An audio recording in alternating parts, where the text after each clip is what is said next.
Hello, I'm Dr. Brandt Gibson, and today I'm going to talk to you about a very important aspect of foot and ankle health, and it's the way that you walk, ambulation or gait analysis.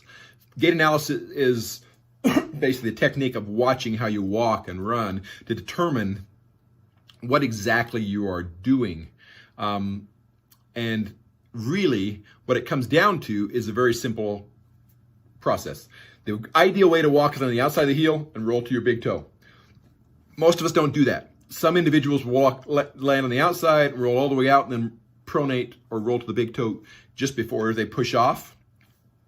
Some individuals will land flat and roll in, completely over pronate, where it looks like their ankles are going to touch the ground, and everywhere in between. So the idea is you need to be evaluated to say, okay, is there anything going on that could be the reason that my legs hurt, that my feet hurt, that I'm getting tired at the end of the day, that I get cramps, that I can only walk a certain distance or I can't run?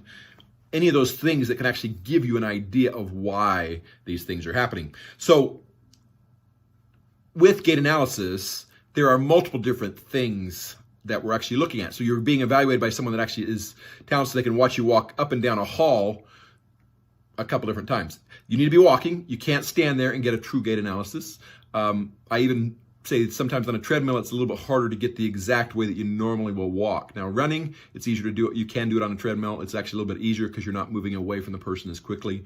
But walking, it's ideal to do it down a longer hallway where you walk down, turn around, come back, and do it a couple times. And we look at a large group of things. For example, does the individual have a high arch or a low arch? And it's the weight-bearing arch, it's not when you're sitting in the chair what it looks like.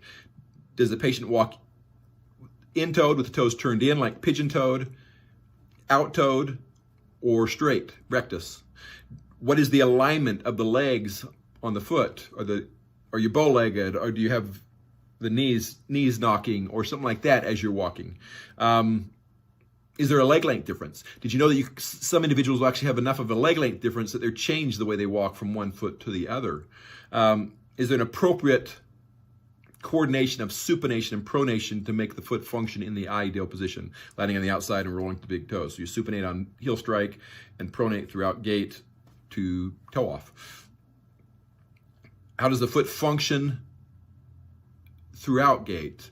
Or all the different muscles firing? Do you have any muscle weaknesses or muscle imbalance, or you have some tightness to the muscles where your heels are coming off too early or anything like that? Is there an appropriate coordination of muscles? I mean, sometimes you'll watch people walk and they'll actually have a hip drop where it looks like they're just dropping on one side, even without the leg length difference because of a weakness in some of the muscles. Do they look like they're hurting as they're walking? Is the ambulation painful? Are there balance concerns? Are they short stutter type steps, or are they wide base of gait, trying to make sure that they balance a little bit easier? Are there any neurological concerns? There's different ways of walking depending on what's going on with the nerves and with the brain and so forth. And what adjustments, what things could we do to make it so it functions more like it's supposed to? All of these things and many more you could actually look at. So we can actually say, yes, you have a leg length difference. This leg's shorter than this one. This is going on. And if you do a mild adjustment through either an orthotic or an insert or certain types of shoes, you can actually change the way you walk and your legs will not be as tired at the end of the day. You will prevent problems, for example, in kids from developing over time so that they don't have as big an issue when they are fully grown. The whole idea is we're trying to fix this problem so that you're not dealing with it for the rest of your life, or so you can do some of the things you want to do. Maybe you wanted to run and you haven't been able to run. By putting an orthotic in your shoe, because we know how you're walking, you can now run. This is Dr. Brandt Gibson, and this is your podiatry tip, day 28. Day 28.